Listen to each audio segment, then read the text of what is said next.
तो साहब हमारे प्रोग्राम का सेगमेंट है जिसका नाम है मेरा कुछ सामान, और ये जादुई संदूक आप देख रहे हैं, इसमें बहुत सारा सामान है आपके लिए। तो देखते हैं आज फैसल साहब क्या पिक करते हैं अपने लिए। लेकिन उससे पहले मेरा इनसे सवाल है जनाब। अभी थोड़ी देर पहले राइटर्स और डायरेक्टर्स की बात हो रही थी कि अब बहुत एक सेट पैटर्न पे काम हो रहा है, एंड लाइक ही मेंशन के मोनोटनी हो गई है बहुत ज़्यादा। And now that you came back on screen, एक बहुत 10 साल के गालिबन गैप के बाद आप वापस आए हैं, तो what made you change your mind and you came back on screen? Basically मैं स्क्रीन पे वापस नहीं आया, मैं सोशल मीडिया पे वापस आया हूँ। I am not really interested in the screen, जो टीवी की स्क्रीन, बिकॉज मैंने अभी किए मैं 10 साल के बाद मैंने सीरियल किया। ये पिछले साल एक सीरियल किया मैंने, और एक उसके बाद फौरन एक और सीरियल किया, and I don't think I enjoyed it. Why? because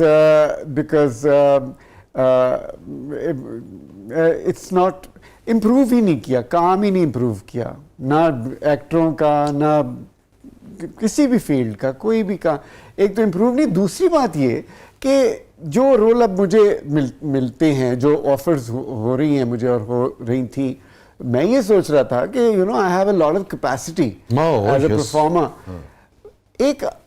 एक अब्बू क्या रोल, क्या कितनी एक्टिंग कर लेगा एक ड्रामा? वो भी है कि ये रिश्ता होना है और नहीं होना, बस इतना हाँ, ही है। मतलब एक अब्बू ने क्या एक्टिंग करनी है। तो मैंने ये 2 सीरियल की, मैंने कहा भाई ए देखो, ये नहीं मैं कह रहा कि अब्बू मैं नहीं करना था, भाई अब्बू के ऊपर कहानी तो हो ना। हाँ। आपने खुद कभी कुछ क्यों प्रोड्यूस नहीं किया? यही मैं कहना चाहता हूँ ना कि मैं I am an actor, I am not a businessman. You know, दूसरे एक्टर करते हैं बिजनेस, ऐसा बिजनेस यूज कर रहे हैं उसको, उसी के अंदर खुद कहानियां भी लिख के अपने ऊपर खुद ही एक्टर, खुद ही हीरो बन जाते हैं। बड़ी अच्छी बात है। लेकिन बात यह है कि मैं I am an actor, I need a good story, I need a good director, और फिर ये मैंने ये काम सीखा हुआ है। ठीक बात है। मुझे सारी चीजें नहीं आती दुनिया में करनी, मुझे सिर्फ एक्टिंग आती है। चैनल भी जो बनाते हैं ड्रामे और फिल्में जो बनती हैं, वो सारे तो यूट्यूब पे चलते हैं। पैसे तो आप यूट्यूब से बना रहे हैं, तो मैं फिर डायरेक्ट यूट्यूब के लिए क्यों काम ना करूं? मैं आपके लिए क्यों काम करूं? आपका भी बॉस यूट्यूब है, मेरा भी बॉस यूट्यूब है। हाँ, मगर आप कहानी तो नहीं कह रहे ना फैसल इसमें। हाँ? आप अपनी एक जो डेली लाइफ है, जो डेली व्लॉग कहते हैं, हाँ, उसमें वो है, मगर वो जो कहानी कहना है, कभी फैसल रहमान किसी किसी नफ्सियाती मरीज के रूप में है, कभी फैसल रहमान किसी छड़े के रूप में है, कभी फैसल रहमान किसी बाप के रूप में है, किसी फैसल रहमान किसी कामयाब आदमी के रूप में, कभी किसी नाकाम आदमी, किसी हासिद के। वो कहानी जो कहना है वो नहीं हो रही। वो इसलिए नहीं हो रही क्योंकि उसका टाइम खत्म हो गया है। कहानी सुनाने का कल्चर खत्म हो गया। आप समझते हैं पूरी दुनिया में? हमारे पूरी दुनिया में खत्म हो गया। अच्छा। हाँ, हमारे नहीं, हमने तो फॉलो करना है दूसरों को। हम तो छोटी इंडस्ट्री, हमें तो कोई हमारी अहमियत नहीं है। फैसल बन रही है अभी भी, मैं देख नहीं, रहा था। ये नहीं मैं कह रहा कि नहीं बन रहे, जरूर बन रहे हैं, और कहानियां बनती हैं। टेलीविजन पे अब ये सीरियल्स वगैरह बनते हैं, नेटफ्लिक्स पे कितना अच्छा, नेटफ्लिक्स पे कितने अच्छे पॉलिटिकल, सोशल और नफ्सियाती इश्यूज पे काम बिल्कुल हो रहा है। वो एक अब जिस नेटफ्लिक्स वगैरह हो गया, आपके ख्याल में अभी तक नेटफ्लिक्स पाकिस्तान में क्यों नहीं काम? आज सिर्फ अभी एक उन्होंने किया है, सुना है, लेकिन क्यों नहीं करते? इसलिए कि आपके पास कुछ भी ओरिजिनल नहीं है। जो आप बनाना चाहते हो तो इंडिया कर रहा है सारा, कहानियां तो उनके पास है, प्रोफेशनलिज्म तो उनके पास है। आप क्या कर रहे हैं? आप देखिए, आपको नेटफ्लिक्स आपको क्यों नहीं प्रोजेक्ट देता कोई?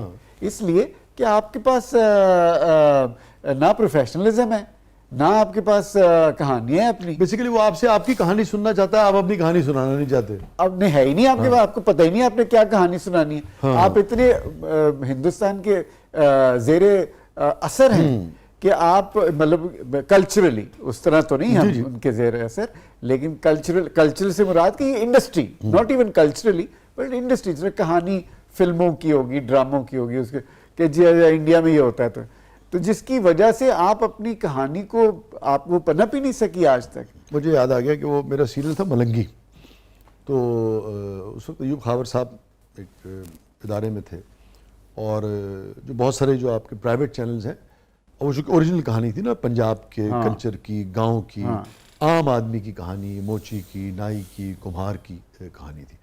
तो वो बहुत सारे जो चैनल्स थे, नाम मैं क्या लूँ किसी का, मगर है बहुत अच्छा, मगर वो किसी भी तरीके से उसको चलाने के लिए तैयार नहीं हुआ। तैयार नहीं। अच्छा, उसके बाद जब वो चला जिस इदारे से, पीटीवी से, वो सुपर डुपर हिट था। वजह ये नहीं कि वो, मतलब हमने तो चूंकि हमेशा वो कहानी कहने की कोशिश की जो हमारे आदमी की कहानी है, जो उसके इश्यूज हैं, उस पर बात करने की कोशिश, और लोग उससे ज़्यादा रिलेट भी करते हैं। हाँ बिल्कुल। तो ये कमी तो बहरहाल मौजूद है। हाँ, लेकिन ये कि अब ये जो नया दौर आया है सोशल मीडिया का, इसमें जो नई जनरेशन है वो अपनी कहानियां अपने तौर पर सुनाएंगी। वो ये वाला फॉर्मेट नहीं यूज़ करेंगे जो ये ड्रामों का फॉर्मेट और फिल्म का फॉर्मेट। अब एक नया फॉर्मेट है जिसके अंदर रियलिज्म है, जिसके अंदर आपकी sort of they'll document their lives, you know. जी फातिमा साहबा। यार इसमें तो बहुत चीजें जिसमें बड़े वाक़े जितनी मर्जी ले ले, वो तो रेट लिखे हैं। अच्छा, मैं एक बात बताऊं आपको, मैं एक बात बताऊं। वैसे तो मुझे ये ज्वेलरी से एक चीज वाकई याद है कि, लेकिन वो क्या मैं बताऊं। बताए ना। मैं आपको एक बात बताता हूँ, ये जो ज्वेलरी है ना, मैं जब 10 साल का था तो हमारे नेबर्स में लड़कियां रहती थी, बड़ी लड़कियां थी। तो उन्होंने मुझे देख के, मैं ज़रा मोटा सा था, गोल सा था, डिम्पल थे, उन्होंने कहा ये तुम एक बड़ी प्यारी लड़की बन सकते हो। उन्होंने मुझे पूरा दुल्हन बनाया, टिक्का, सारी ये ज्वेलरी मुझे पहनाई, और फिर एक लड़की ने अपना गरारा निकाला, वो पहनाया मुझे बिल्कुल, और पूरा दुल्हन बना के तो उन्होंने बिठा दिया, बहुत प्यारी बच्ची हो तुम। अच्छा, मेरी मम्मी भी बड़ी हंसी, हम सारे बड़े। उसके बाद मेरी मम्मी ने कहा कि अब तुम जाओ और जाके तस्वीर उतार के आओ। हम लिबर्टी में रहते थे और वहाँ नवाब साहब बहुत मशहूर, सारा जहान उससे तस्वीर बनवाता। तो मैं अपने फ्लैट से उतरा हूँ लिबर्टी में, उसी हालत में अकेला चलता हुआ पूरा, अब वो पार्किंग बन गई है, बिल्कुल मिड में है। हाँ, तो क्रॉस करता हुआ उसी हालत में आई रिमेम्बर गरारा उठा के नवाब संस गया हूँ, 10 साल का था मैं, और जाके खड़ा हुआ, उसने मेरी तस्वीर उतारी, और उसी तरह मैं चलता हुआ वापस आया हूँ। और आके फिर जाहिर है जब तस्वीर आई तो हमने देखी, बड़ी प्यारी तस्वीर थी, लेकिन अफसोस इस बात का कि वो तस्वीर अब एग्जिस्ट नहीं करती, वो कहीं गुम गई है। मैं कभी सोचता हूँ जो सोशल मीडिया का ज़माना आया ना, मैं I could have put it up इस तरह, you know, it would have been lovely. लेकिन देखिए, अगर नवाब सन्स वगैरह अगर सुन रहे हैं, देख रहे हैं, अगर उनके पास नेगेटिव पड़ा हुआ अब है भी कि नहीं है? नहीं, उनके पास उनकी वो रिकॉर्ड होते हैं, रिकॉर्ड, हाँ। लेकिन आई डोंट नो कि वो किधर है, वो अब इधर है नहीं है। Thank you. वाह। बड़े लोगों को इस बात का होता है कि लड़के जो हैं लड़कियों के तरह कपड़े ना पहने या इस तरह, जबकि लड़कियां लड़कों के जब कपड़े पहनते हैं हम उनको कभी क्रिटिसाइज नहीं करते। तो क्या वजह है, लड़के क्यों नहीं पहन सकते? क्या वजह है?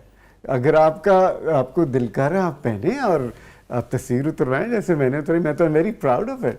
सर ਤੁਸੀਂ ਮਹਿਮਾਨ ਹੋ ਸਾਡੇ, ਤੁਸੀਂ ਗਰਾਰਾ ਪਾ ਕੇ ਵੀ ਆਂਦੇ ਤੇ ਅਸੀਂ ਬੈਠੇ। चलो ठीक है, अगला इंटरव्यू करा रहे थे।